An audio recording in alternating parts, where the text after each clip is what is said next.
कैसे हैं आप लोग? बच्चों, आपका बहुत बहुत स्वागत है आज के इस पॉडकास्ट में। और बच्चों, आज के इस पॉडकास्ट में हमारे साथ हैं नीट क्रैक करने वाले बच्चे। उनमें से एक है नुपुर और दूसरा लड़का जो हमारे साथ आया है वो है मोहित। और ये अब आपसे जो है बातें करेंगे, आपसे जो है शेयर करेंगे कि इन्होंने तैयारी कैसे करी थी। और मैं इनसे कुछ सवाल पूछूंगा और ये अपनी तैयारी के बारे में आपसे बताएंगे। शायद आपको इनसे कोई गाइडेंस मिल सके। वैसे भाई, जितना ये लोग पढ़ते थे उतना मेरे बस की बात तो नहीं है, ठीक है, पढ़ना। पर हो सकता है कि आप लोग जो नीट एस्पिरेंट्स हैं उनको इनसे कुछ गाइडेंस मिल सके। तो पहले इनका इंट्रोडक्शन ले लेते हैं थोड़ा सा, ठीक है। वो रैगिंग वाला नहीं लेंगे, नॉर्मल ले लेंगे, ठीक है। रैगिंग तो मेडिकल कॉलेज में होती है या होती थी, ठीक है। तो नॉर्मल इंट्रोडक्शन ले लेते हैं और उसके बाद भी आगे बातें करेंगे, ठीक है। तो नुपुर, आप अपना इंट्रोडक्शन दे दो। So myself Nupur Singhal, मैं नैनीताल से हूँ and I'm currently first year MBBS student in JLN Medical College Ajmer. JLN medical college Ajmer, ठीक है, ओके। और नुपुर, आपने ये नीट का एग्ज़ाम पहले ही ड्रॉप में क्लियर कर लिया था? Yes sir, फर्स्ट ड्रॉप में क्लियर कर लिया। तो कितना पढ़ती होगी आप ये सोच सकते हैं? बस 11वीं 12वीं पास करी और मेरे ख्याल 12वीं में भी 96% है। हाँ, 96%। हम वैसे ही डीमोटिवेट हो चुके हैं काफ़ी हद तक, ठीक है। और उसके बाद 12th में भी इनके नीट में 521 नंबर थे, जैसा कि इन्होंने बताया 522 नंबर थे। और फिर इन्होंने फर्स्ट ड्रॉप में जो है नीट क्लियर कर लिया, एक बार ड्रॉप किया और नीट क्लियर कर लिया। हमारे साथ मोहित भी हैं। हेलो, मेरा नाम मोहित कुमार खाड़िया है। मैं जयपुर से ही हूँ और मैंने 3 ड्रॉप लिए थे नीट के और मैं अभी JLN मेडिकल कॉलेज अजमेर के अंदर फर्स्ट ईयर स्टूडेंट हूँ। तो मोहित भी जो है JLN मेडिकल कॉलेज अजमेर में पढ़ रहे हैं। तो ये दोनों बच्चे जो है टाइम निकाल कर आए आज पॉडकास्ट के लिए कि कुछ बातें जो है हम इनसे कर सकें, ताकि आपको एक गाइडेंस मिल सके कि तैयारी कैसे करनी है। तो सबसे पहले मैं नुपुर से कुछ सवाल करूंगा, फिर एक बार नुपुर के सवाल खत्म हो जाएंगे तो फिर मैं मोहित से सवाल करूंगा, ठीक है। दोनों का पर्सपेक्टिव हमें मिल जाएगा। तो नुपुर, सबसे पहले मैं जानना चाहता हूँ कि फिजिक्स की तैयारी कैसे की जाए, ठीक है। सर, फिजिक्स की तैयारी मतलब बहुत ज़्यादा बर्डन के साथ तो कोई प्रिपरेशन नहीं करनी। फिजिक्स की प्रिपरेशन मैंने 11th-12th में ऐसे करी थी कि 11th-12th में डेली मतलब जो बेसिक लेक्चर्स वगैरह मतलब देखती रहती थी और उसी के साथ साथ बेसिक अंडरस्टैंडिंग करती थी। लेकिन बहुत सारे उसमें बीच में टॉपिक्स मिस भी हो जाते थे। लेकिन मैंने प्रैक्टिस थोड़ी मतलब 11th-12th में तो मैं इतनी प्रैक्टिस नहीं कर पाई।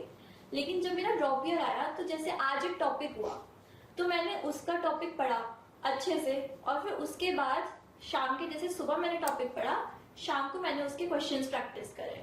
अब ऐसे करके मान लो मेरा एक चैप्टर कंप्लीट हो गया एंड मेरा नेक्स्ट चैप्टर स्टार्ट हो रहा है, तो मैं नेक्स्ट चैप्टर के क्वेश्चंस अच्छे से करती हुई जा रही हूँ। लेकिन जो मेरा प्रीवियस चैप्टर है मैंने उसको बिल्कुल ऐसा नहीं है कि उसको खत्म कर दिया। फिजिक्स में मैं उसके किसी एक छोटा सा टॉपिक डेली उठा लेती थी और उसके जो टफ न्यूमेरिकल्स लगते थे जो मुझसे फर्स्ट टाइम में सॉल्व नहीं हुए थे वो मैं प्रैक्टिस में लेती रहती थी वन प्रीवियस चैप्टर के। ओके। तो आपको फॉर्मूले याद रहते थे? सर, फॉर्मूले याद नहीं रहते थे बहुत बार। हाँ, कुछ इजी फॉर्मूले होते हैं वो तो लाइक V = U + AT। हाँ, वो तो रट जाते हैं, वो तो हम 9 से पढ़ते हुए आ रहे हैं। जी। तो वो तो रट जाते हैं। लेकिन कुछ फॉर्मूले होते हैं वो नहीं रटते, तो उनके लिए मैं ऐसा करती थी, जैसे मैंने पढ़ा उसके बाद जैसे अभी मैंने एक टॉपिक पढ़ लिया, एक चैप्टर तो एक दिन में नहीं हो सकता, लेकिन एक टॉपिक हो सकता है, 2 टॉपिक हो सकते हैं, डिपेंड की वो कितना पढ़ा है। तो मैंने वो टॉपिक पढ़ा, उसके जो फॉर्मूलेज है खत्म बंद करती थी मैं कॉपीज बुक्स और दिमाग में मैं खुद प्रेशर डाल के मेमोराइज करती थी कि मैंने क्या पढ़ा और ब्लैंक पेपर में मैं लिखने की कोशिश करती थी। फॉर्मूले जो दिमाग में आ रहा है, जो पढ़ा, थ्योरी, फॉर्मूला, एनीथिंग रैंडमली जो दिमाग में आ रहा है कि 2 घंटे पहले मैंने क्या पढ़ा, वो पेपर में लिखती थी। इससे मुझे पता चलता था कितना मेरे बैक ऑफ माइंड में चीजें जा रही हैं। और जो फॉर्मूले मैं नहीं लिख पा रही हूँ फिर मैं उनको थॉरली रिवाइज करना वही और उनपे फिर क्वेश्चन प्रैक्टिस करती थी। तो पहली चीज़ ये निकल कर आ रही है यहाँ पर कि आप जब भी कोई चीज़ पढ़ें, ठीक है, तो आप पढ़ने के बाद जो है उस चीज़ को बिना कॉपी में देखे एक बार कागज़ पे लिखने की कोशिश करें। तो उससे आपको ये पता चल जाएगा कि कितनी चीज़ें आपने दिमाग में रिटेन करी है, कौन सी चीज़ आप जो भूल गए हैं, तो उसको आप फिर वापस कॉपी में देखकर एक बार रिवाइज कर लीजिए, है ना। Exactly. इस तरह से अपन ज़्यादा रिटेन कर सकते हैं, स्पेशली फिजिक्स एंड केमिस्ट्री में, क्योंकि उसमें आपको फॉर्मूले मेमोराइज करने पड़ते हैं। तो नुपुर, इसको हम ऐसा कह सकते हैं क्या, मतलब जो मैं आजकल समझ रहा हूँ कि फिजिक्स समझने का कम और रटने का ज़्यादा सब्जेक्ट है? हाँ, कायदे से है ना, कायदे कि से आप न्यूमेरिकल्स सेम रिपीट करते जा रहे हैं, करते हाँ। जा रहे हैं, तो वो काइंड ऑफ याद हो जाते हैं ना। और क्वेश्चंस करो। बिल्कुल, कि मतलब जैसे एक न्यूमेरिकल है, आपने एक बार प्रैक्टिस कर लिया तो अब आपको एक आइडिया रह गया दिमाग में कि इस तरह का न्यूमेरिकल करना कैसे है करना ना। कैसे है। फिर वापस लगाया तो वो कहीं ना कहीं आपको याद ही हो गया। सर ठीक है, प्रॉपर टेक्निक है कि आपको क्वेश्चन में वैल्यूज पता है, आपको बस एक बार क्वेश्चन समझना है, हाँ, उसके बाद वही रटा रटाया खेल है। मतलब एक प्रैक्टिस भी है, हाँ, लेकिन प्रैक्टिस रटने के लिए ही है रटने ना, के लिए है ना, कि जितनी बार आप सवाल को लगाओगे उतना चांस है कि वही सवाल आपके एग्जाम में आ जाए और फिर जो है आप सही कर दो उस सवाल को। थोड़ा सा लैंग्वेज डिफरेंस होगा, बाकी सेम आता है ऑलमोस्ट। अच्छा, बिल्कुल बिल्कुल। Numericals। तो मतलब ये फिजिक्स एक लेबोरियस एक्टिविटी लग रही है कि हाँ। इस पे बहुत सारी प्रैक्टिस करनी पड़ेगी ताकि चीज़ें याद हो जाएं और एग्जाम में फिर अपन कर सकें। और बच्चों मैं सच बताऊं, मेरे साथ भी कुछ ऐसा ही होता था। जब मैं 10th में मैथमेटिक्स करता था प्रैक्टिस, तो प्रैक्टिस करने से सवाल याद हो जाते थे और अगर वैसा ही कोई सवाल बोर्ड में आ गया, एग्जाम में आ गया, तो उसको करने में सुविधा होती थी, फटाफट वो सॉल्व हो जाता था। पर वहीं पर ही अगर कोई सवाल अपन ने देखा हुआ नहीं है तो फिर उसको जो है अपन को जो है करने में समय लग जाता है। और वैसे भी नीट में ज़्यादा टाइम तो मिलता नहीं है। नीट में अपने पास हर क्वेश्चन के लिए 1 ही मिनट होता है, 1 मिनट से भी कम। हाँ, क्योंकि फ्रीक्वेंसी आपको बढ़ानी है, 200 क्वेश्चंस हो गए हैं तो ओके, तो आपको 715 जो लास्ट में क्वेश्चंस आते हैं उसमें से आपको जो 15 में से 10 डिसाइड करके करने होते हैं, तो सर गो थ्रू तो आपको सारे क्वेश्चन से करना पड़ेगा ना एक हाँ बार। हाँ, तो कम ही टाइम बचता है थोड़ा। बिल्कुल नूपुर। चलो एक बार हम मोहित का भी एक बार पर्सपेक्टिव जान लेते हैं कि मोहित ने फिजिक्स कैसे लगाई थी और फिर उसके बाद तो आगे डिस्कस करते ही रहेंगे। तो बच्चों आइए अब एक बार मोहित का पर्सपेक्टिव देख लेते हैं कि मोहित ने फिजिक्स की कैसे तैयारी करी। मैं फिजिक्स सब्जेक्ट से इसलिए चालू कर रहा हूँ, आप ये मत समझना कि जो है मेरा फिजिक्स से कोई रिश्ता है, बट फिजिक्स एक ऐसा सब्जेक्ट है जिसमें सबसे ज़्यादा दिक्कत आती है आप सभी को। ठीक है, तो मोहित आपने फिजिक्स की तैयारी कैसे करी थी? फिजिक्स से सर आपका तो कोई रिश्ता नहीं है, लेकिन मेरे से एक बार के लिए दुश्मनी जरूर थी फिजिक्स की। ओके। जब मैं पहली बार फिजिक्स की तैयारी करने गया था, लाइक ऐसे तो फिजिक्स का कुछ नहीं आ रहा था, कुछ चैप्टर ईजी है वो समझ आ रहे हैं, कुछ तो ऊपर से जा रहे हैं, ऐसे था। तो कैसे तैसे करके निकाला 1 साल, उसके बाद वापस गया तो फिजिक्स बिल्कुल इजी लगने लगी थी, क्योंकि कंसेप्ट समझ आ रहे थे, फॉर्मूला याद करने होते हैं, कुछ होते हैं जो रटने हैं, कंसेप्ट समझ आ गया, उस क्वेश्चन वहीं सॉल्व हो जाएगा। क्वेश्चंस बहुत तरह के हैं, बहुत सारे हैं, लेकिन कंसेप्ट कुछ सेम कॉमन लगते हैं उसके अंदर, ऐसी कोई दिक्कत तो आती है नहीं। ओके। और ज़्यादा कुछ है नहीं, मतलब एक फॉर्मूला शीट बना लो अगर ज़्यादा दिक्कत आ रही है। हाँ, एक चैप्टर पढ़ा, उसकी फॉर्मूला शीट बना लिए। कभी कभी क्या होता है उसमें थ्योरेटिकल पॉइंट्स भी होते हैं, वो भी लिख लो। हाँ, वो मिल भी जाते हैं कहीं ना कहीं, लिख भी लो तो बढ़िया रहता है। मैं तो ऐसे ही करता था, जो एक नोटबुक बना ली, एक क्वेश्चन का कॉन्सेप्ट लिख लिया, वैसे कोई क्वेश्चन है बस उस कॉन्सेप्ट से सॉल्व कर लेता था मैं। पता है मोहित, सबसे बड़ी प्रॉब्लम ये है कि जैसे क्या होता है, फिजिक्स है बड़ी लेंदी, पहले 11th की 2 किताबें, फिर 12th की 2 किताबें, ठीक है, तो बच्चों की छूट जाती है कहीं ना कहीं। 3-4 चैप्टर कर लिए, उसके बाद 1-8 चैप्टर छूट गए, बैकलॉग में चला गया, ठीक है। तो मतलब एक वो होता है ना कि कितना पढ़ा जाए, कंटेंट कितना लिया जाए, मतलब कोई लेने की तो कोई लिमिट होती नहीं है कि जितना इतना चलता है वो। बैकलॉग लग रही है तो उसके चक्कर में इन्हें जो कर भी रहे हो उसको भी छोड़ते जाओ। हाँ, जब खाली टाइम मिल रहा है, जो तुम चले जाते हो बाहर घूमने चले जाते हो नीट की प्रिपरेशन में, तो उसके अंदर कर लो, थोड़ा टाइम निकाल लो, स्पेयर निकालना पड़ता है, वो करना पड़ता है, हमने भी किया था। हाँ, ऐसे तो है नहीं कि हमारे पास अलग से आया था 24 घंटा में से एक्स्ट्रा हम किसी को नहीं मिलते हैं। हाँ, करने ही पड़ते हैं, खुद ही को मैनेज करने पड़ते हैं। हाँ, हाँ, बस ये है कि पुराने के चक्कर में नए को बर्बाद मत करो। हाँ, हाँ, बिल्कुल, नया कर लो, परफेक्ट नया कर लो, चाहे पुराने को बाद में कर लेना, बिल्कुल, मैं छोड़ दूँ, बिल्कुल। ये होता है। पर कुछ चैप्टर्स कनेक्टेड होते हैं, जैसे कि वेक्टर्स हैं, वेक्टर्स अगर नहीं करा तो आगे कुछ समझ में नहीं आएगा, है ना। उसके लिए तो ऐसे है कि अपने जो भी टीचर्स है जो गाइडेंस देते हैं, तो उनके पास जाओ, तुमको अलग से समझाएंगे, वो बताएंगे। अच्छा, ऐसे तो है नहीं कि कोई आके तुम्हारे पास आके पूछेगा कि तो फिजिक्स सच में समझने की है कि भाई, मेरे को तो ऐसा लगता है कि क्वेश्चन याद ही करने पड़ेंगे। सर वो अलग अलग होता है, कुछ बच्चा आता है कि रट ही लो भाई, जो है ये ऐसे कैसे इसको रट लो। कुछ होता है जो उसमें कंसेप्ट समझते हैं, जो कंसेप्ट समझते हैं ना, उनके लिए फिजिक्स बहुत ईजी होती है। अच्छा, अच्छा, अच्छा। भाई कंसेप्ट तो मेरे को कभी समझ में नहीं आया, ठीक है ना, और इसलिए आज मैं बायो पढ़ा रहा हूँ, ठीक है। इसको कंसेप्ट समझ में आया इसलिए डॉक्टर बनने वाला है, ठीक है ना। आप अपना देख लीजिए आपको कितना समझ में आ रहा है। वैसे मैं बताऊं कि यहाँ पर 2 पर्सपेक्टिव हैं। मुझे नूपुर का जो पर्सपेक्टिव है वो ज़्यादा प्रैक्टिकल लगता है कि भाई 3-4 बार एक ही क्वेश्चन को प्रैक्टिस कर लिया तो क्वेश्चन एक तरह से दिमाग में सेट हो गया कि ये करना कैसे है, ठीक है।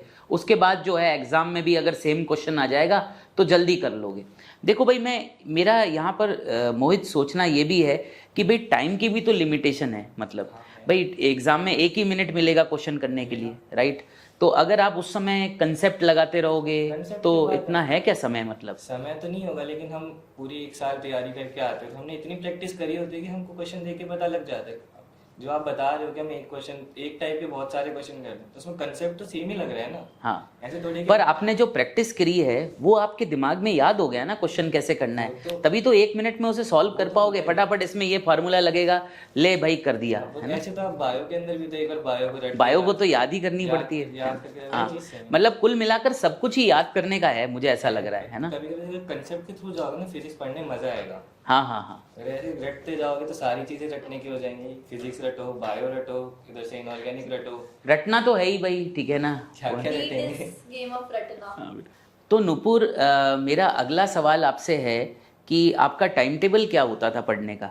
सर मेरा टाइम टेबल, आप सुबह जल्दी उठते थे या रात में देर तक पढ़ते थे? सर ना मैं रात में देर तक पढ़ती थी ना मैं सुबह जल्दी उठती थी। अच्छा, तो क्या टाइम टेबल होता था आपका? सर टाइम टेबल हमारा वेरी भी करता है। हाँ, सीजन्स के अकॉर्डिंग भी वेरी करता है। विंटर में अलग रहता है और समर में भी अलग रहता है। जी जी। और अपने अकॉर्डिंग भी बहुत चीजें वेरी करती है। लाइक संडेज को भी अलग टाइम टेबल रहता है हमारा, जिस दिन हम कभी कोई क्लासेस नहीं जा रहे जी। या फिर कुछ पढ़ नहीं रहे हैं। हाँ, तो सर मेरा मेजर टाइम टेबल मतलब मोस्ट ऑफ द टाइम यही रहता था। मैं जैसे रात को मैं 12 बजे सो जाती थी। हाँ। मेरे पेरेंट्स मतलब अलाउ नहीं करते थे रात को लेट पढ़ना, हाँ। क्योंकि रात को लेट पढ़ने से आपका बॉडी बायोलॉजिकली डिस्टर्ब भी होती है जी। और पर्सन टू पर्सन वेरी भी करता है। हाँ एंड रात में थोड़ा ऐसा होता है कि आईज पे ज्यादा जोर भी पड़ता है। हाँ हाँ, बिल्कुल। और मॉर्निंग में ऐसा होता था कि मैं नहीं उठ पाती थी। हाँ हाँ हाँ, नहीं उठा जाता था। तो सर चलो कोई तो नॉर्मल है ना। हम भी ऐसे ही हैं, ठीक है। रात में देर तक मतलब 12 बजे तक सोते हैं, 1 बजे तक, और मॉर्निंग में जल्दी नहीं उठ पाते, ठीक है। सर हाँ। मेरी नीट की जर्नी के दौरान ड्रॉप ईयर में मैंने एक भी दिन 5 बजे 6 बजे नहीं उठी हूँ। 7 बजे कभी उठ गई होंगी, वरना मेजरली मैं 8 से 8:30 9 बजे के बीच ही उठती थी। अच्छा। लेकिन ऐसा था कि सर घर पे ही रहते थे, किसी दिन नहाए किसी दिन नहीं नहाए, पढ़ने बैठ गए डायरेक्ट। पर जैसे आप मतलब रिकॉर्डेड क्लासेस देखते थे? Recorded classes sir, self study भी करती थी। कुछ नहीं आता तो रिकॉर्डेड देखती थी, कुछ नहीं आता तो लाइव देखती थी। लाइव मेजरली हर जगह 9 बजे से ही स्टार्ट होती है। हाँ। तो जैसे ही उठी, फोन खोला, पढ़ने बैठ गई। हाँ हाँ, क्योंकि सर ब्रेक होता है तो ब्रेक में क्या है, ब्रेक में हम फोन ही चलाते हैं। इससे अच्छा मैंने ऐसे टाइम टेबल शेड्यूल करा था अपना कि मैं सुबह अपने अकॉर्डिंग उठूं, जैसे इंसान को सूटेबल लगे हो वैसे उठे। कुछ लोगों को होता है कि हम एकदम उठ के नहीं पढ़ पाते। हाँ। मेरे को तो ऐसा था कि उठे 2 मिनट लगेंगे, उसके बाद जब स्टार्ट होएगा तो दिमाग में अपने आप सब आने लग तो जाएगा। जैसे आपने क्लास अटेंड कर ली मान लो 3-1 बजे तक, फिर उसके बाद क्या सो जाते थे कि पढ़ने बैठ जाते थे? सर ऐसा नहीं करती थी मैं। हाँ। मतलब खाना वगैरह खाया, उसके बाद मैं कभी पावर नैप ले ली तो ले ली, वरना मैं रात में जैसे 12 से 8 तो सो ही रही थी। तो 8 hours of sleep is fine. कभी कभी ऐसा होता था जब कभी टेस्ट है तो 7 घंटे 6 घंटे भी हो जाता था। इससे कम मैंने पूरी प्रिपरेशन के दौरान हाँ। नहीं सोई हूँ। अच्छा। क्योंकि स्लीप इज नेसेसरी। हाँ, हाँ। अगर हम सोएंगे नहीं तो उस फ्री माइंड से हम नहीं पढ़ पाएंगे। हाँ, हाँ। कुछ दिन पढ़ पाएंगे प्रैक्टिकली, लॉन्ग टर्म में वो पॉसिबल नहीं है। अच्छा अच्छा। मैंने कोशिश तो करी थी वो भी करने की, बट नहीं हो पाया। तो जैसे 3 बजे क्लास खत्म हुई, खाना वाना खाया, फिर 4 बजे फिर पढ़ने बैठ नहीं गए? नहीं नहीं। हाँ। फिर 4 ऐसा होता था कि खाना वगैरह खाया, एक घंटा तो हम ऐसे ही भाग दौड़ में खा रहे हैं। मैं फ्री माइंड होके 5 बजे तक आराम से, फिर उसके बाद टी टाइम एंड ऑल करा। फिर उसके बाद 6 बजे से मैं पढ़ने बैठ जाती थी। 6 से 12? 6 से 9। 6 से 9, फिर हाँ। उसके बाद रात का डिनर हुआ, आधा हाँ। 1 घंटा टीवी भी देखती थी, उसमें टीवी देखते हुए खाना एंड ऑल। एंड फिर उसके बाद 10 से 12, कभी 12:30, मतलब वो 10-15 मिनट आधे 1 घंटे का तो ऊपर नीचे चलता है। डिपेंड कि मेरा दिन का क्या गोल्स है वो मैं पूरे कर पाई या नहीं कर पाई। ओके, तो मतलब आप 5.5-6 घंटे की सेल्फ स्टडी करते थे और बाकी क्लास अटेंड कर लेते थे? क्लास अटेंड करी थी। तो बच्चों ये वाली बात भी एक इम्पॉर्टेंट बात है कि ज़रूरी नहीं है कि आपको 10-11 घंटे ही पढ़ना है। अगर आप 6 घंटे की सेल्फ स्टडी कर पा रहे हो और आप उसको अच्छे से कर रहे हो, ठीक है, मन लगाकर अगर उस 6 घंटे को यूटिलाइज कर रहे हो, तो मेरे को लगता है कि आप जो है बेहतरीन अपनी तैयारी कर सकते हैं और इन बच्चों की तरह सेलेक्ट भी हो सकते हैं। ठीक है, मैं मोहित के पास आऊँगा, पर मैं उससे पहले एक सवाल और आपसे पूछ लेता हूँ। मेरा सवाल ये है कि जब बच्चे OMR भरते हैं, ठीक है, तो OMR को कैसे भरना चाहिए? क्वेश्चन करते करते साथ में बबल्स को भर देना चाहिए, या एक बार सारे क्वेश्चन कर लेने चाहिए फिर लास्ट में बबल्स पढ़ने चाहिए? सर मैं आपको अपनी रियल लाइफ स्टोरी बता रही हूँ, मतलब फर्स्ट अटेम्प्ट की स्टोरी। मेरी OMR मिस्टेक्स ही हुई थी क्योंकि मैंने मतलब ऑफलाइन वगैरह कहीं नहीं पढ़ा, खुद ही करा था। तो जब मेरा पेपर था फर्स्ट अटेम्प्ट में 12th के साथ जो मैंने दिया था, तो मैंने जाने से पहले 2 से 3 पेपर प्रैक्टिस करे होंगे, उसमें क्या समझ आता है। फिर जब मैंने पेपर दिया था तो मैं थोड़ी एग्जाम फियर नर्वस वगैरह हो गई थी, तो मेरी OMR मिस्टेक्स बहुत हुई थी। हाँ। तो तब मैंने रियलाइज करा कि OMR practice is important. And sir ऐसा नहीं है कि आप साथ साथ भरो तो ही होगा या फिर लास्ट में भरो तो ही होगा, ये डिपेंड करता है पर्सन टू पर्सन। हमारी प्रैक्टिस के दौरान हमें, जैसे हमारा सेशन स्टार्ट हो रहा है तो जब हमारे टेस्ट हो रहे हैं तो हमें अपनी OMR टेस्ट दे रहे हैं, तो 2 बार आप साथ साथ भर के देखो, 2 बार आप पूरे करने के बाद भर के देखो, 2 बार आप हर सेक्शन करने के बाद फिर भर के देखो। ऐसे करके आप देखो तो आपको अपने अकॉर्डिंग पता चल जाएगा कि आप किस में टाइम ज्यादा अच्छे से मैनेज कर पा रहे हो। ये तो बहुत अच्छा बताया इन्होंने कि भाई टेस्ट जैसे आप देते हैं तो एक बार आप जब टेस्ट दें तो एक बार सारे क्वेश्चन कर लो, फिर लास्ट में OMR भर लो। एक बार एक सेक्शन खत्म करने के बाद, जैसे फिजिक्स खत्म किया, फिजिक्स के सारे क्वेश्चन कर लिए, फिर फिजिक्स की OMR भर दी, मतलब सारे क्वेश्चन करने के बाद, राइट? ठीक है। और एक बार जो है हर क्वेश्चन के साथ OMR भरने का प्रयास कर लो। मतलब आप अपने हिसाब से देख लो कि आपके लिए बेस्ट क्या सेट हो रहा है। सर क्योंकि हमारे पास पूरा साल है प्रैक्टिस करने का, हम जब तक एक्सप्लोर नहीं करेंगे कि हमारे लिए क्या सूटेबल है, हम ब्लाइंडली एक पाथ को फॉलो कर लेंगे, क्या पता हमारे लिए उससे अच्छा दूसरा पाथ था। बिल्कुल। तो हमें तीनों चीजें ट्राई करनी है और उससे आपको पता चल जाएगा कि आपके लिए क्या ज्यादा बेटर है, और फिर आप वही आगे कंटिन्यू करते हुए जाओ। बिल्कुल, ये तो अमेजिंग सॉल्यूशन है, ये तो मेरे दिमाग में भी नहीं आया। आगे से मैं भी बच्चों को यही बताऊंगा कि भाई यहाँ तो आप तीनों तरीके से आप करके देखो, और आप देखो भाई टाइम मैनेजमेंट सबसे अच्छा किस तरीके से हो पा रहा है आपका। अगर आप एक क्वेश्चन करने के बाद बबल फिल कर रहे हो, वो आपके लिए ज़्यादा सूटेबल है, या आप एक सेक्शन कर लो ख़त्म, जैसे फिजिक्स ख़त्म कर लिया उसके बाद सारे बबल्स फिल कर लिए, वो भी आप करके देख सकते हैं। या फिर एक बार पूरा पेपर कर लिया, फिर आप जो है लास्ट में सारे बबल्स फिल कर रहे हैं, वो आप कर सकते हैं। तो बेसिकली आप अपने लिए देख लो कि आपके लिए क्या स्ट्रैटेजी बेस्ट रहेगी, आपके नंबर सबसे ज़्यादा किस तरीके से आ रहे हैं। ठीक है, तो ये करा जा सकता है सर, क्योंकि strategy person to person vary कर सकती है। बिल्कुल बिल्कुल। तो मोहित, आप OMR कैसे भरते थे? सर मेरा OMR भरने का तरीका था, मैं पहले एक सेक्शन से बायोलॉजी का फर्स्ट सेक्शन कर लिया। मैं बायो से शुरू करता था, मैं फिजिक्स केमिस्ट्री बाद में करता था। हाँ। बायो की बॉटनी कर ली, पूरी करके मैं डॉट मारता था। सिर्फ जैसे डॉट थी वो हल्की सी लगती थी, जो अपने को दिख जाए बस चेक ना हो। हाँ। मैं डॉट डॉट डॉट भर लेता था कि ताकि गलती हो ना। ये पेन से डॉट कर देते थे? हाँ, पेन से बस।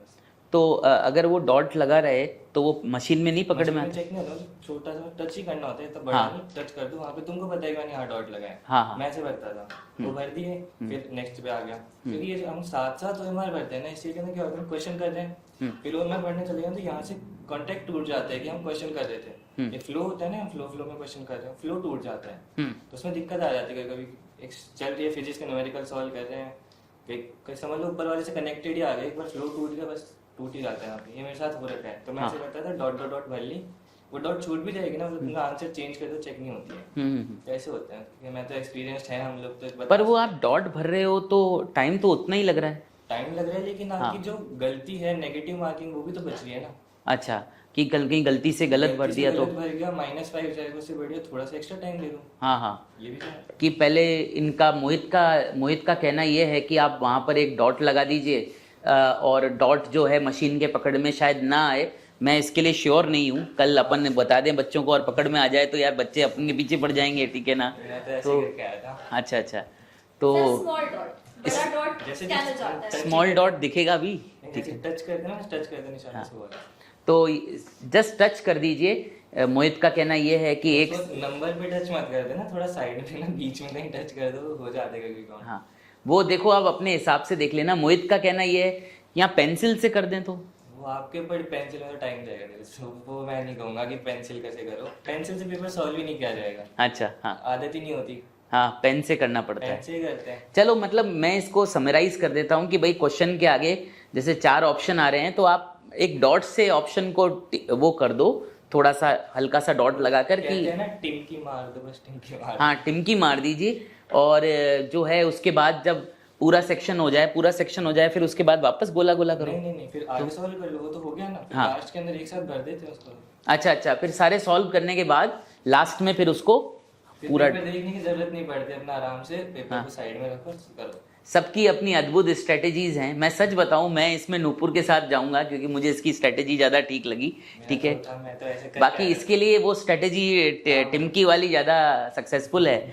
तो हम आप खुद जज कर लेना आपको कौन सी सही लग रही है कि भाई एक क्वेश्चन के आगे हल्का सा डॉट लगा दिया, ठीक है, और बाद में फिर उस डॉट को अपन रिवर्स भी कर सकते हैं क्योंकि वो मोहित के अनुसार मशीन पकड़ेगी नहीं, ठीक है ना। अब अगर पकड़ ली मशीन तो अपन इसके लिए जिम्मेवार नहीं है भाई, ठीक है ना। यहाँ पर एक वो डाल देना, एडिटर को बोलूंगा कि यहाँ पर एक वो डालते हैं ना, वार्निंग डाल देंगे यहाँ पर कि भाई जो भी करें अपने ओन रिस्क पर करें। बिल्कुल बिल्कुल। पकड़ में आ जाए मेरे पास बता कि भाई तूने करवाया था, नहीं पकड़ता नॉर्मली। ओके। अब मोहित कह रहे हैं तो मोहित के ज़्यादा एक्सपीरियंस है तो शायद मोहित सही कह रहे हो।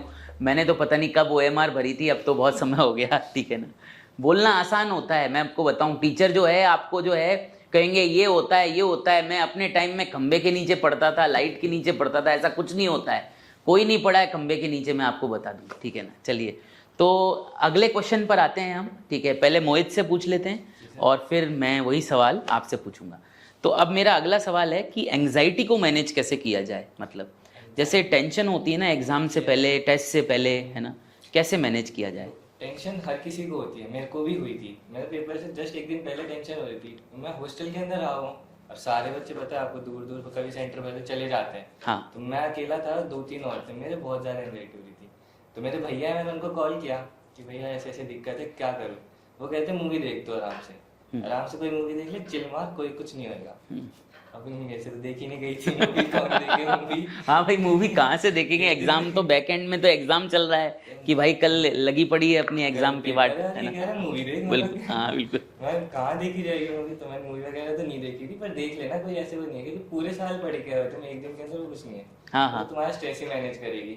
वैसे नॉर्मल गाने वाने सुन लिया करो, पर ये है कि गाने सुन लिया ऐसे नहीं तुम चलते जा रहे हो, गाने सुनते जा रहे हो, पढ़ाई छोड़ दी। पर मैं आपको एक बात बता दूं, इसका कोई इलाज नहीं है, जहाँ तक मेरे को लगता है कोई इलाज नहीं है। कंट्रोल कर सकते हैं इतना, हाँ। पूरी खत्म नहीं कर सकते कभी। हाँ, क्योंकि कुछ ना कुछ टॉपिक रह ही जाएगा लास्ट में कि यार ये देख लूं, ये रिवाइज कर लूं, है ना, थोड़ा ये कम छूटे गए। हाँ। मैं तो ऐसे था, एक बार चिकन पॉक्स हो गया था, फिर छूट गया था, कभी क्या हो गया था, छूटते हैं। हाँ, इस बार भी छूटा था। अच्छा, टॉपिक छोड़ ही दिया था। छोड़ ही दिया था, फिर कहा कि आएगा तो देख लेंगे। थोड़ी बहुत तो नॉलेज थी, रिपीटर हूँ तो थोड़ी बहुत थी। हाँ, बिल्कुल। ऐसे था। तो आई होप बच्चों आपको मज़ा आ रहा है इस इंटरव्यू में। हमने इस इंटरव्यू को थोड़ा सा जो है चिल्ड वे में हम कर रहे हैं ताकि जो है आपको नॉलेज भी मिले और आप जो है थोड़े से इंजॉयमेंट भी मिल जाए आपको। आप लोग भी टेंशन तो बहुत लेते ही रहते हैं। तो नुपुर, आप कैसे एंग्जाइटी मैनेज करते थे? एंग्जाइटी होती थी आपको? बिल्कुल होती थी, और बहुत वास्ट लेवल पे होती थी सर। इतनी एंग्जाइटी होने लग गई थी कि फिर मेरे को ना बीच में न्यूरोसर्जन की भी जरूरत पड़ी थी। सर मैं बता रही हूँ, प्रैक्टिकली मैं बता रही हूँ आपको। बचाओ सर फिर बट उसके बाद मैंने सोल्यूशन निकाला कि एंजाइटी होएगी, रोने का मन कर रहा है रो, टेंशन हो रही है होने दो। टेंशन भी उसी को होगी जिसने पढ़ा है। हाँ, एग्जाम से पहले एग्जाम जो नहीं पढ़ेगा उसे भी तो होगी। सर नहीं होती सर, जिसने नहीं पढ़ा हाँ। उसको कोई फर्क नहीं पड़ेगा, उसको पता है उसने नहीं पढ़ा। हाँ। जिसने पढ़ा है वही स्ट्रेस लेगा कि मेरे मार्क्स टेस्ट में मार्क्स क्यों नहीं आ रहे। हाँ। या फिर ऐसा होगा जो एम्बिशियस होगा, जिसको एग्जाम। सर मुझे तो जैसे एग्जाम था उससे पहले मेरे दिमाग में था सेंटर में मेरे साथ कहीं ये ना हो जाए, सेंटर में कहीं मेरा पेन काम नहीं करेगा तो क्या होगा। मतलब ये सब एंजाइटी हो रही थी।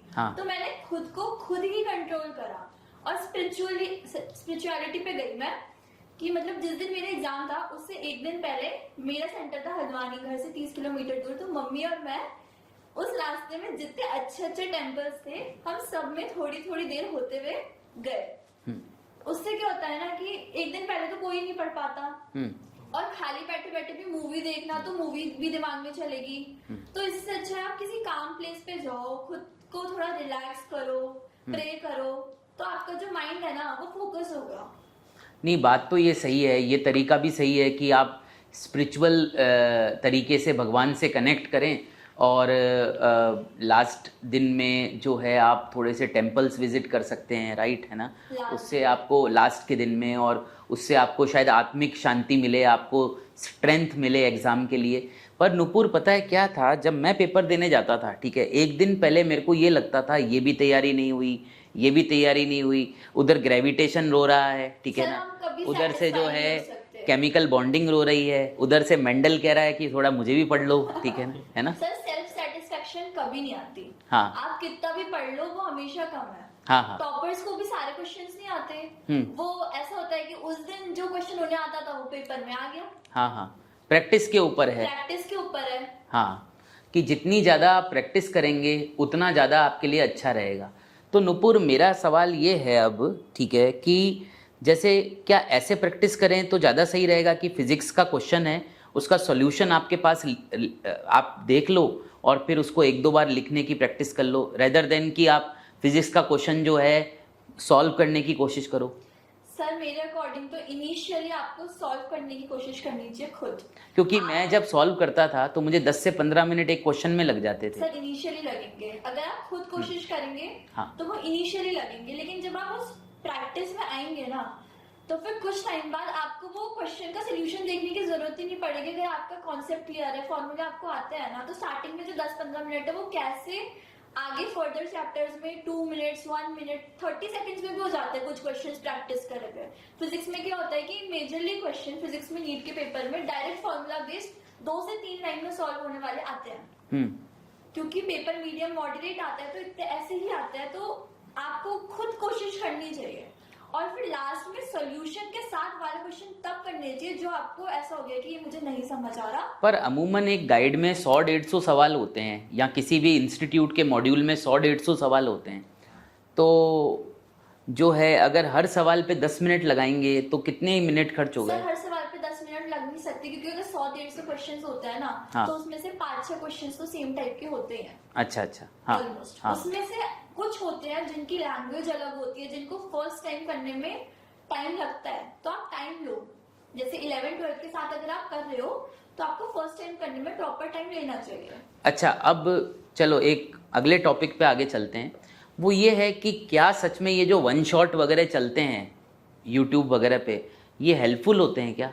आपने देखे थे वन शॉट? अगर आप फ्रेशर हो, कुछ नहीं आता, बिल्कुल भी हेल्पफुल नहीं है। अच्छा अच्छा, आप अगर फ्रेशर हैं और आपको अगर बिल्कुल कुछ नहीं आता तो वन शॉट हेल्पफुल नहीं है, समझ में कुछ नहीं आएगा। नहीं आएगा। और मैंने भी ट्राई किया है, पता है, वन शॉट से कुछ देखने का, मुझे समझ में नहीं आया। आपको लगेगा आपको आ रहा है, बट दैट इज भ्रम। हाँ, भ्रम है वो भ्रम है, उससे क्वेश्चन सॉल्व नहीं होंगे। वो भ्रम है। आप एक दिन कर लोगे क्वेश्चंस, वो भी सारे नहीं कर पाओगे। आप वही क्वेश्चंस करोगे जो टॉपिक डायरेक्ट क्वेश्चंस है, सिर्फ आप वही कर पाओगे। हाँ, force is equal to mass into acceleration, हाँ, वही कर पाओगे आप, बिल्कुल। और वो भी एक दिन बाद तक। मेरे को भी थोड़ी आती है यार।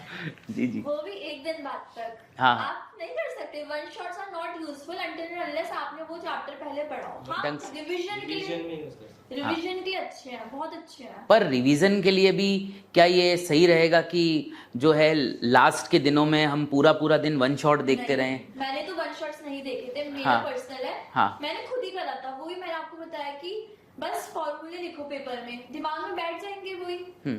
और क्वेश्चंस मैं ऐसे करती थी कि जैसे फर्स्ट टाइम क्वेश्चंस करे, ठीक है, कर लिए। जब मैं सेकंड टाइम रिपीट करती थी ऑलमोस्ट सारे हो जाते थे, जो नहीं होते थे टिक कर लिए सारे।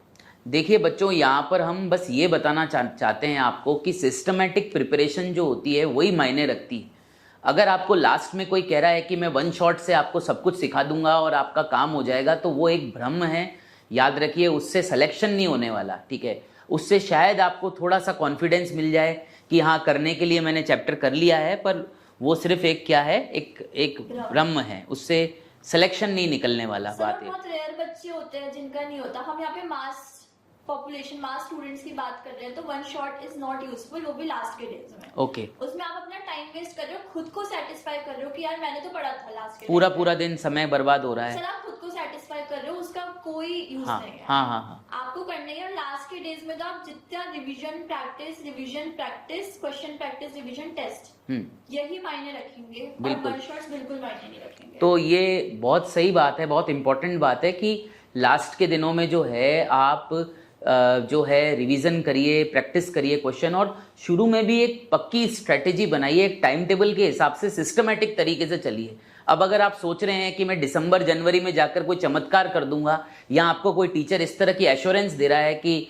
जो है बच्चों बायो में तो 360 आउट ऑफ 360 हम एक महीने में ला सकते हैं, आप नहीं ला पाएंगे। मैं बायो पढ़ाता हूँ, मैं खुद ही बायो भूल जाता हूँ कई बार, ठीक है, मुझे नोट्स एक बार अपने चेक करने पड़ते हैं लेक्चर लेने से पहले। तो आपको कैसे 360 आउट ऑफ 360 कोई दिला देगा और आपको इतना कैसे याद रहेगा? तो इस तरह की जो है भ्रम में मत रहिए, ठीक है। आप जो है सिस्टमैटिक तरीके से तैयारी करिए। अगर अभी भी आपने तैयारी ठीक से करनी चालू नहीं की है तो अभी भी कर सकते हो आप चालू, पर और ज़्यादा लेट मत करो। ऑलरेडी अपन अक्टूबर के मिड में आ चुके हैं, ठीक है। तो मोहित, आपने कोई वन शॉट वगैरह देखे थे? वन शॉट वगैरह ऐसे तो बस रिवीजन टाइम में देखता था, ऐसे कोई जरूरी भी नहीं होता था वन शॉट मिलने की। हाँ। फ्री बैठे हैं, कुछ नहीं है काम करने को, वन शॉट देख लिया। हाँ। उसमें बस ये होता है कि टॉपिक्स का वो मिल जाता है कि पहले ये इसके अंदर है, ये तुमको आता है, ये नहीं आता तो पढ़ लो। हाँ हाँ, ऐसे हो जाता है उसके अंदर। वन शॉट भी कोई 7-8 घंटे 9 घंटे के होते हैं, क्या वो मतलब किसी काम के नहीं है ना? हाँ, मतलब है, किसी काम किसी काम के नहीं है। खुद ने जितना पढ़ा है वो काम आएगा। मोहित, कोई माइंड मैप वगैरह आपने बनाए थे? वो देखो हर टॉपिक के तो बनते नहीं है, हाँ कुछ कुछ होते हैं उनके बना लो। हाँ। बनते हैं तो वरना वो भी जरूरी नहीं है। हाँ हाँ, अच्छा अच्छा, क्योंकि जरूरी नहीं है कि तुम माइंड मैप बनाने में टाइम दो। हाँ। इससे बड़े उसको अच्छे से पढ़ लो एक और बार। हाँ हाँ, ये बात भी सही है कि आप माइंड मैप वगैरह बना रहे हो, इससे अच्छा आप खुद से अच्छे से एक बार तैयारी कर लो, एक बार रिवाइज कर लो, ठीक है ना? मैंने बनाए थे वैसे, बता रहा हूँ। हाँ। फिर वो मेरे को सब ऐसे बोलते थे, भाई अगले साल की तैयारी कर रहे हैं, अच्छा अच्छा, ऐसे हो जाते हो। तो आपने बनाए थे? बनाए थे लेकिन इतने नहीं बनाए, फिर छोड़ दिया था। तो मोहित, अपना अगला क्वेश्चन ये है, अब अपन थोड़ा सा आगे चलते हैं और अब अपन केमिस्ट्री की बात करते हैं, ठीक है। तो सबसे पहला सवाल है, ये ऑर्गेनिक केमिस्ट्री कैसे पढ़ी जाए? अमूमन मैं देख रहा हूँ जो भी क्लासेस चल रही हैं उसमें इतनी लेंदी ऑर्गेनिक केमिस्ट्री पढ़ाई जा रही है, और इस बार के नीट के पेपर में ऐसा बोला गया कि 15-16 सवाल आए वो NCERT बुक में से ही आए हैं। तो फिर कैसे तैयारी की जाए? तो ऑर्गेनिक है, एक लंबा टॉपिक है, उसको पढ़ना तो पड़ेगा। हाँ, उसमें बहुत सारी नेमिंग रिएक्शन को तो याद करना पड़ता है नीट में। अब एक चीज होती है ऑर्गेनिक के अंदर, एक होता है रट्टा मार लो, एक होता है रिएक्शन को तुम मैकेनिज्म के थ्रू पढ़ लो। कुछ होते हैं जो मैकेनिज्म को ऐसे फनी वे में बना लेते हैं, न्यूक्लियोफाइल इधर से आगे इसके लग। अरे यार, वो सब करने की ज़रूरत भी है? आता है क्या कोई मैकेनिज्म? वो इलेक्ट्रोफाइल वहाँ ऊपर से आ रहा है, फिर घूम कर इधर अटैक कर रहा है, ठीक है, फिर इधर से न्यूक्लियोफाइल जो है वहाँ अपने फ्री रेडिकल के साथ मिल रहा है, ठीक है ना? ऐसे याद करने के आता नहीं है, मेरे को लगता है। आते थे, अब तो इतना कम है। अब नहीं आते ना, तो फिर क्यों पढ़ाते हैं यार ये, है ना? पढ़ाना तो पड़ता, गलती से क्वेश्चन उठाए फिर गलती कौन सी गलती यार, ठीक है ना? गलती से क्वेश्चन आ जाएगा, गलती के चक्कर में अपन भी गलती करते रहे, है ना?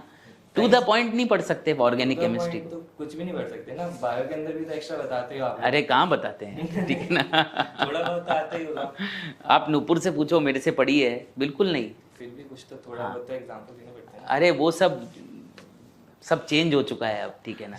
अब कंटेंट काफ़ी कम हो चुका है। तो मैं आपसे ये बोल रहा हूँ कि चलो मुझे एक बताओ, सिंपल तरीके से ऑर्गेनिक केमिस्ट्री कैसे कर सकते हैं? ऑर्गेनिक केमिस्ट्री ऐसे है, नॉर्मली रिएक्शंस होती हैं, हाँ, उनको लिख लो एक पेज पे, भाई सिंपल लॉजिक है, लिख लो। हाँ। ऐसे तो नॉर्मल पहले जो सैंपल रिएक्शन होती है ना, जैसे नॉर्मल एक कार्बन वाली है, दो कार्बन वाली होती है, उनको लिख लो। हाँ, जो मेन रिएक्शन फिर उनको लिख लो, बस उन्हें तुमको पता होना चाहिए ऐसे होती है बस। या फिर ऐसा हो गया है, हम शायद ऐसे हो गए हैं कि हमें कोई सिंपल तरीका आता ही नहीं, है ना?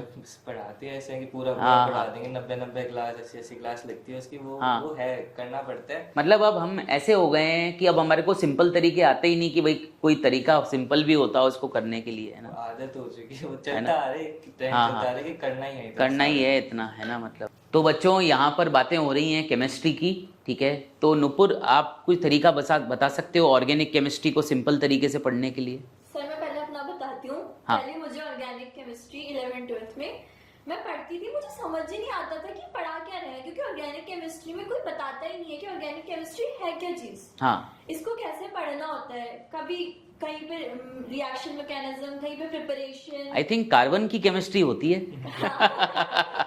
चार बॉन्ड कहीं पे प्रिपरेशन, बिल्कुल 4 बॉन्ड होते हैं कहीं कार्बन। पे प्रिपरेशन दिखा दे रहे हैं उनकी, हाँ। कहीं पे रिएक्शन। मतलब सर स्टार्टिंग में तो मेरे बिल्कुल दिमाग के ऊपर से जाती थी, और मतलब कोई था नहीं बताने वाला है सच, क्योंकि मैंने कुछ वैसे लिया नहीं था, तो मैंने खुद ही मतलब।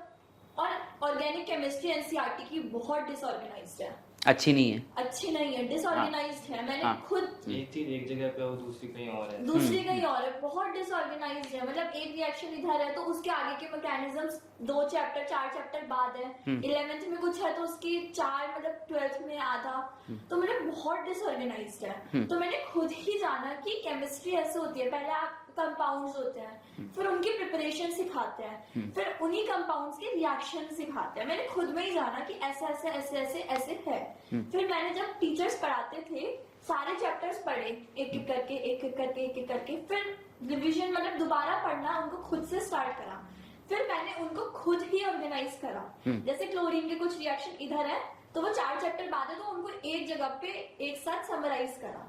इससे आपका दिमाग ना, मतलब आप सोचोगे दिमाग में यार ये तो मैंने 4 चैप्टर पहले पढ़ा था, वहां पे क्या था पता नहीं, आप एक जगह उनको समराइज करो। एक जगह अगर आपके कोई बढ़िया नोट्स हों तो आप हमें प्रोवाइड करें, ताकि हम अपने टेलीग्राम चैनल पे बच्चों को दे देंगे, है ना, क्योंकि आपके अगर नोट्स ऑर्गेनाइज्ड हैं तो बच्चों की हेल्प हो जाएगी। मतलब हाँ सर। क्योंकि अभी तक तो मैं बताऊं, मेरा दिमाग तो पूरा का पूरा कंफ्यूज्ड अवस्था में है कि इतना कैसे हम पढ़ें, मतलब सर ऑर्गेनिक केमिस्ट्री तो पूरा रटने का खेल है। मतलब लोग कहते हैं प्रैक्टिस करो। मुझे तो कुछ कहते हैं कि रिएक्शंस दिन में 10 बार लिखो। कैसे पॉसिबल है रिएक्शन दिन में 10 बार लिखना? हाँ बिल्कुल पॉसिबल नहीं है। आपको 3 सब्जेक्ट्स पढ़ने हैं, 4 बॉटनी जूलॉजी अलग ही हो गए वो। हाँ हाँ बिल्कुल पॉसिबल नहीं है 10 बार लिखना, और बहुत डिसऑर्गेनाइज्ड है। तो आपको खुद ही समझ के करनी पड़ेगी ऑर्गेनिक केमिस्ट्री। हाँ। एक बार समझो उसके बाद तो रटना है। नेमिंग रिएक्शंस, ये रिएक्शंस वो रिएक्शंस, और बहुत सारे रिएक्शंस ना सेम है। हाँ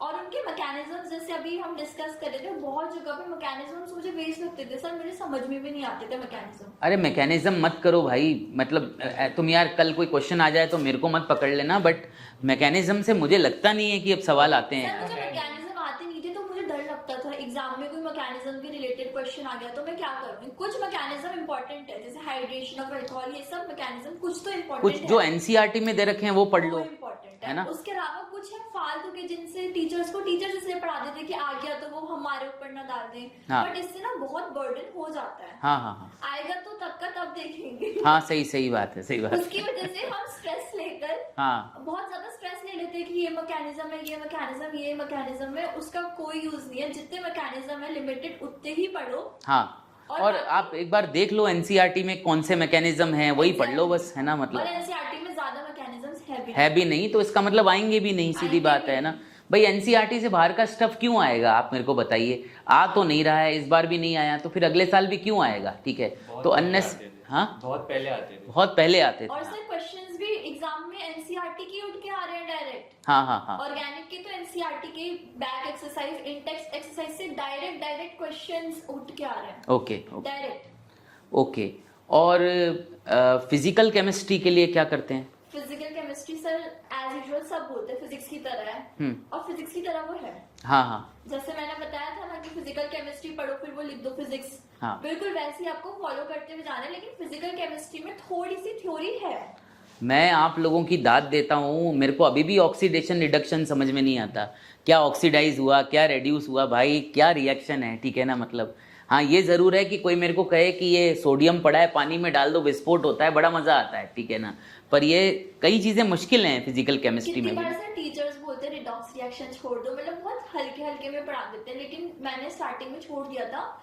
लेकिन रिडॉक्स रिएक्शन एक ऐसा चैप्टर है, वो आपकी 11th के बहुत चैप्टर्स में आता है और 12th के बहुत चैप्टर्स में आता है। हाँ। इलेक्ट्रोकेमिस्ट्री वगैरह में वो बार बार वर्ड तो यूज होता ही है, ये रेड्यूस हो गया, ये ऑक्सीडाइज हो गया, अब पता ही नहीं अपन को क्या रेड्यूस और क्या ऑक्सीडाइज। ऐसे क्वेश्चंस में बहुत दिक्कत आती है बाद में जाके। अगर आप रिडॉक्स रिएक्शन स्टार्टिंग में अच्छे से नहीं पढ़ो तो रिड्यूसिंग एजेंट और ऑक्सीडाइजिंग एजेंट में विच इज बेस्ट, हाँ उसमें बहुत दिक्कत आती थी मुझे। फिर मैंने धीरे धीरे करके, मतलब प्रैक्टिस तो चाहिए, हाँ प्रैक्टिस चाहिए, अंडरस्टैंडिंग चाहिए, कुल मिलाकर सिस्टमेटिक मेहनत करनी पड़ेगी अगर आप नीट का सोच रहे हैं तो, क्योंकि देखिए सिलेबस ही इतना बड़ा है। अभी हम बात कर रहे हैं तो हमें बात करने में जो है हम सारे सब्जेक्ट्स टच नहीं कर पाएंगे, तो भाई यहाँ तो पूरी तैयारी करने की बात हो रही है ना, मतलब हाँ बिल्कुल।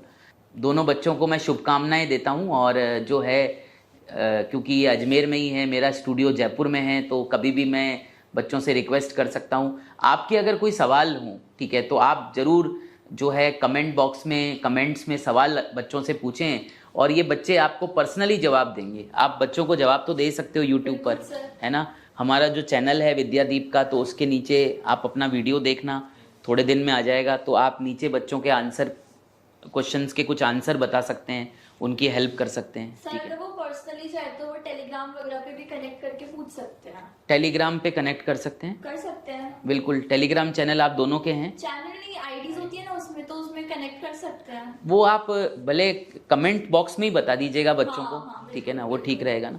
और कोई राय, कोई मशवरा आप बच्चों को देना चाहते हो तो आप दे सकते हो। सर एक मेरी थी, मैंने अपनी जर्नी में कैसे करा था ना कि 11-12 तो पूरा डिसऑर्गेनाइज था, जब मन मर्जी कुछ भी करा, एंजॉय करा। ये था कि आप अपनी लाइफ को एंजॉय करो, ये बर्डन मत लो कि 11-12 के साथ क्लियर करना ही है। हाँ, ये बर्डन कुछ नहीं लेना, 1 drop low 2 drop low, but अच्छे से करो विदाउट एनी स्ट्रेस। और एक सजेशन ये भी, अगर आप घर से प्रिपेयर कर रहे हो तो अपनी फिजिकल हेल्थ का पूरा ध्यान रखो। दिन में एटलीस्ट 15 से 20 मिनट वॉक कर लो, एक्सरसाइज कर लो, बहुत नेसेसरी है, बहुत बहुत बहुत नेसेसरी है। हाँ, इतनी नेसेसरी है। एंड एक चीज और, जैसे आप रात को सो रहे हो ना, तो सोने से पहले अपने अगले दिन का टारगेट क्या, जैसे कुछ चैप्टर्स लिख दो कि मुझे ये करने हैं। टारगेट ओरिएंटेड स्टडी बहुत जरूरी है, बहुत जरूरी है। और उसके नीचे मैंने एक डायरी बनाई थी, उसमें मैं कॉलम्स बना लेती थी। हाँ। उसमें डेट लिखती थी और लिख देती थी मुझे कल क्या पढ़ना है, उसमें लिख देती थी done, partially done, not done. हाँ, तो वो अगले दिन रात में मैं उसमें बोलती थी, टिक करती थी कि मैंने क्या करा क्या नहीं करा। बिल्कुल। इससे मुझे खुद को अच्छा फील होता था कि मैंने ये कर लिया। और अगर जिस दिन नहीं करती थी उस दिन बुरा भी फील होता था। हाँ। और मैंने एक साइड में पेपर भी बना लिया था कि आज मेरा दिन कैसा गया। बिल्कुल। इससे आपकी मेमोरी भी रहेगी, ऑब्वियस सी बात है, बिल्कुल। और आपका एक सिस्टमैटिक स्टडी रहती है इससे। मतलब मोटिवेटेड रहना भी बहुत आवश्यक है ना। और सेल्फ मोटिवेशन बहुत जरूरी है, मोटिवेटेड रहना बहुत इंपॉर्टेंट है बच्चों। हॉस्टल में रहा हूँ, सब बताया अभी आप लोगों को। तो हॉस्टल कहने क्या होता है, बॉयज हॉस्टल कहना, तो आप भी रहे होगे सर कभी। हाँ, नहीं मैं तो हॉस्टल में नहीं रहा। कभी रात को घूमने चले गए, कभी हाँ। क्या है, तो उसके बाद भी हो जाता सिलेक्शन। उन्होंने कोई तुम मजे कर रहे हो तो सिलेक्शन नहीं होएगा, तो करो मजे। और ये याद रखना कि काम अपना अप टू डेट रखो। जैसे अगर छूट रहा है तो अगले दिन कवर करो उसको। हाँ। कवर नहीं करोगे तो पीछे बैकलॉग जाएगा ही जाएगा। हाँ, बाकी ना हेल्थ का ध्यान रखो भाई। ऐसे नहीं है कि रात भर पूरी रात पढ़ते जा रहे हो और अगले दिन हाँ, गए भाई बीमार हो गए, तो 5 दिन का लॉस। बिल्कुल बिल्कुल। ये चीज़ ध्यान रखा करो। फेलियर्स अगर होते हैं तो उनसे कैसे निपटते हो? जैसे नंबर अच्छे नहीं आए टेस्ट वगैरह में, एग्जाम क्लियर नहीं हुआ, तो उसके बाद क्या करते हो? एग्जाम क्लियर नहीं होता ना, पहले साल जो मैं तैयारी करने गया था ना, पेपर खराब हो गया, कोई दिक्कत नहीं है, चले गए बाहर घूमने। हाँ। मूड फ्रेश करने चलते हैं। हाँ। पेपर सही हो गया तो उसकी खुशी में बाहर चलते हैं। हाँ। ऐसे कोप अप करते हैं। तो पहले साल इतना बर्डन नहीं लिया था जी। जब दूसरे साल आए ना, तो ऐसे था कि यार अब फैमिली प्रेशर भी थोड़ा सा करना ही पड़ेगा, घर वाले पैसे ये घर वाले भी तो यार प्रेशर डाल के दिमाग की दही कर देते हैं, ठीक है। अगर आप घर वाले कुछ सुन रहे हैं मेरे इसको, तो बच्चों पे प्रेशर डालना बंद कर दो भाई, ठीक है ना, उनको जिंदगी जीने दो, ठीक है। हाँ, इतना प्रेशर भी नहीं डालते कि अच्छा। मेरे को पकड़ ले। ऐसे नॉर्मल था कि आपकी बात कर ले भाई, तो भाई इसके घर वाले हैं, इसको छोड़ देना भाई, ठीक है ना, बेचारा वैसे ही दुबला पतला है, ठीक है ना। हाँ बिल्कुल। नॉर्मल है, घर वाले देते हैं भाई कि खुद में भी आ जाती है कि मेरे को करना है, मैं 1 साल पीछे रह गया, मेरे साथ वाले चले गए, होती है। तुम देखो ना भाई, तुम अलग कॉलेज में जाओगे, ऐसे थोड़े कि उन्हीं के साथ घुस रहे हो। हाँ हाँ, तुम अपनी अलग लाइफ जियोगे, ऐसे मत सोचो कि दूसरा क्या कर रहा है। तुम्हारा कंपटीशन खुद से होना चाहिए। ये नहीं साइड वाला वो 16 घंटे पढ़ रहा है तो मैं भी पढ़ूंगा। तुम 4 घंटे पढ़ो, लेकिन वो होने चाहिए कि मैंने 4 घंटे पढ़ाई करी है। बिल्कुल खुद से कंपटीशन रखिए, ठीक है, और टेस्ट देते रहिए, एनालाइज करते रहिए, कितने सही नंबर आ रहे हैं, कितने क्वेश्चन सही किए, कितने क्वेश्चन गलत किए। अपन को खुद ही सेल्फ एनालिसिस करके आगे बढ़ना है, ठीक है ना। टेस्ट वगैरह देते हैं ना, तो मेरा क्या था, जैसे टेस्ट हुआ, कोई मैं कोचिंग करता था, टेस्ट हुआ, उसमें जो क्वेश्चन गलत है अलग से नोटबुक बना ली थी कि ये क्वेश्चन मेरा गलत हुआ है, इस क्वेश्चन में ये गलती हुई थी मेरी। और मैं अगला टेस्ट देने जाता था, उस नोटबुक को पढ़ के जाता था कि मेरी ये गलती अगली बार होनी नहीं चाहिए। वैसे ये आदत बहुत ही अच्छी है। ये टेस्ट नोटबुक बनाने वाली आदत मैं भी बच्चों को सजेस्ट करता हूँ। पर बच्चों, मैं सच बताऊँ, समय के साथ मेरे को लगता है कि कितना ही आप लोग करेंगे और हम आप पे कितना ही बर्डन डालेंगे, इतना नहीं होता है ना, कि यार बहुत नहीं बढ़िया। मेरा तो टेस्ट जब खराब होता था मैं तो पेपर ही नहीं देखता था, सच बताऊं कि यार चलो यार तबाही हो चुकी है पेपर में, अब इस पेपर को कौन देखेगा, ठीक है ना। पर करनी पड़ेगी, पेपर देखना पड़ेगा, सिलेक्शन लेना है, तो ऐसे नहीं हाँ, इसको फेंक दिया भाई। हाँ भाई देखो, तुम्हें मेरी सलाह नहीं लेनी है, तुम्हें मोहित की सलाह लेनी है। बिल्कुल सही कह रहा है ये कि भाई पेपर को एनालाइज करना बहुत आवश्यकता है उसकी, कि भाई हमने कौन कौन से क्वेश्चन गलत कर दिए, उन गलत क्वेश्चंस को एक बार हम सॉल्यूशन समेत किसी जगह पे नोट कर लें ताकि वापस वो गलती ना हो। हालांकि देखो यार, नोटबुक नहीं बनती है तो उसी पेपर के अंदर साइड में सॉल्व कर लिया करो, वो अपना दिमाग में रहेगी। बिल्कुल, पर देखो सही कह रहा है ये। देखो ये सारे इंटेलिजेंट बच्चे हैं, मेडिकल कॉलेजों में पढ़ रहे हैं। हम जैसे बेकार बच्चे जो हैं, जो है कुछ कर नहीं पाए, अब हम आप लोगों को पढ़ा रहे हैं, ठीक है ना। तो कुल मिलाकर जैसे मैं आपको अपना बात बताऊं कि मेरा पेपर जब खराब होता था तो मैं उसको वापस से चेक नहीं कर पाता था, क्योंकि मेरा मन ही नहीं करता था कि पेपर ही इतना बेकार हुआ है, उसको क्या चेक करूंगा, ठीक है। पर इनकी बात आप मानिए, क्योंकि आपको इनकी राह पे चलना है, आपको मेरी राह पे नहीं चलना है, ठीक है। ये सही बता रहा है कि भाई पेपर जो है आप घर आकर चेक करें, अपनी गलतियों को कॉपी में लिखें, वो बहुत ज़रूरी है, ठीक है। तो ठीक है, ये तो इंटरव्यू बहुत अच्छा हुआ। मेरे ख्याल से बच्चों ने काफ़ी कुछ सीखा होगा आप लोगों से, ठीक है। देखिए बच्चों, मतलब इनकी बातों को आप बिल्कुल फॉलो करें। कई सवाल हमने इनसे पूछे हैं, कोई सवाल अगर मेरे से छूट गया हो, मैं नहीं पूछ पाया हूँ, तो आप इन कमेंट्स में ज़रूर इन बच्चों से पूछ सकते हैं। ये कमेंट में आपको ज़रूर रिप्लाई करेंगे, ठीक है। तो आप थोड़ा सा सेलेक्टेड, अगर कोई क्वेश्चन आपको अच्छा लगे कमेंट में, तो आप दोनों जो है टाइम निकाल कर रिप्लाई कर दीजिए। मदद करने आए हैं। हाँ बिल्कुल, हमको भी किसी ने गाइड करा था। बिल्कुल। और दोनों हम्बल बच्चे हैं एकदम। टॉपर्स में मैंने बड़ा एटीट्यूड देखा है, पर इन दोनों में बिल्कुल नहीं है। सुबह से हम लोग जो है घूम रहे हैं, नाश्ता वाश्ता कर रहे हैं, ठीक है ना। अभी भी मैं इनको खाना खिलाने ले जा रहा हूँ, खाना तो खाओगे, है ना, ठीक है। चलिए, तो फिर मैं आप सभी से जो है अनुमति लेता हूँ। अब अगले पॉडकास्ट में जो है कुछ और बच्चों को आपके सामने लाऊंगा, शायद आपको जो है उनसे कुछ हेल्प मिल सके, ठीक है। और प्रैक्टिस करते रहिए, ठीक है। जितनी प्रैक्टिस करेंगे उतने सवालों को याद रख पाएंगे और उतने सवाल आप जल्दी एग्जाम में कर पाएंगे,